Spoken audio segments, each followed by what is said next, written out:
¿Qué tal, amigos? Bienvenidos a Tal Cual Debates. Estamos de regreso, no nos vamos a ir más, no va a ser por temporada.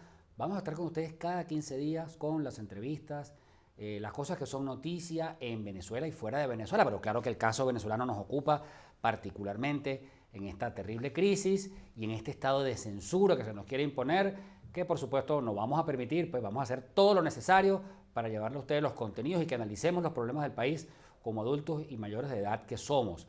Hoy tenemos un invitado muy importante, Nigmer Evans, miembro del Frente Amplio, espacio político en el cual se está tejiendo una interesante cirugía de combate civil para rescatar la democracia en términos pacíficos e incruentos. Hay un trabajo muy interesante entre sociedad civil y partidos que queremos compartir con nuestra audiencia. Le damos la bienvenida a Nigmer. ¿Cómo estás, Nigmer? Bienvenido, gracias por estar acá. Gracias por la invitación. Encantado de saludarte. Pues bueno, Nigmer Evans, como les comentaba, pues ha estado metido como representante, digamos, entre otros varios, del chavismo disidente, con los sectores de aquello que fue la MUD.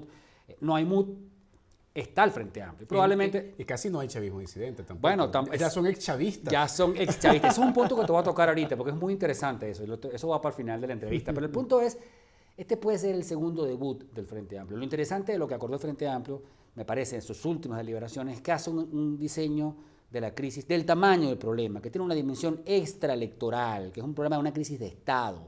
La viabilidad misma del país está en juego en este momento. Bueno, Nigmer, te pregunto, ¿qué es lo más resaltante que podemos extraer de las últimas sesiones de Frente Amplio? Y sobre todo, frente al 2019, pues Maduro va a formalizar su dictadura, su fraude, la trampa que le hizo a todos los venezolanos el 20 de mayo, y viene un momento nada sencillo, ¿no? Donde además va a ser tiempo quizás de propuestas, de colocar sobre la mesa otras salidas para el país. ¿Cómo lo ves?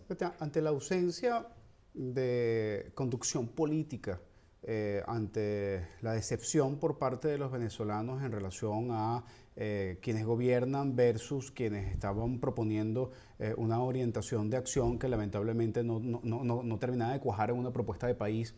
Creo que el esfuerzo que hemos estado haciendo desde el Frente Amplio en relación a la posibilidad de articular la postura de la sociedad civil, de los partidos políticos, en el marco de la concepción de enfrentar una tiranía, de enfrentar una dictadura, de comprender que no estamos en un proceso electoral, que el juego no es totalmente electoral, que tiene un elemento sin duda alguna electoral, pero que se proyecta al restablecimiento del Estado de Derecho, comprender que la prioridad es la vuelta del Estado de Derecho para poder entonces conducir hacia una vía electoral la resolución del conflicto, y además entender que no solamente nosotros podemos hacerlo, aunque tenemos el gran compromiso de la movilización. Creo que ha sido uno de los elementos más importantes, y ahora entramos en un debate mucho más importante, que es el hecho de ponernos de acuerdo por lo menos en 4 o 5 premisas para decirle a la gente, después de que salgamos de esto, esto es lo que viene. Exacto. Porque también es un problema de pérdida de esperanza. Diseño de la transición, de la que tanto claro, se habla y no llega, ¿no? Primero es cómo llegar a la transición, ese es el gran reto, ¿no? Y eso es una discusión permanente a lo interno. Tenemos transiciólogos, o sea, hay gente muy experta en transición, pero nadie nos dice cómo vamos a llegar. Hay una discusión importante dentro del frente de cómo debemos llegar y los aportes que debemos tributar para poder lograr que efectivamente lleguemos a una transición, y después entonces cómo vivir la transición. Ahí lo importante es, y lo que se está debatiendo en este momento, es cómo definimos la conducción política hacia la transición y de la transición, ¿no? Porque aun cuando está la tesis de las posibilidades de establecer unas primarias, también está la tesis de una definición de dirección política que sea consensuada y que permita de alguna manera identificar liderazgos a partir de la concepción de transición. O sea, no es que el que va a disponer a asumir la conducción de la transición después va a ser el candidato presidencial, porque no estamos hablando de una candidatura presidencial. En realidad, esa hambre, esa pugna por el asunto de quién es el abanderado presidencial es lo que ha desbaratado. Claro, por no entender el momento, ¿no? Porque la MUD tenía un sentido electoral. Mal o bien, la MUD sirvió en su momento para los sectores de oposición para algo, pero tratar de mantener la tesis de la concepción electoral de una mesa de unidad que era electoral, pues no tiene sentido en este momento.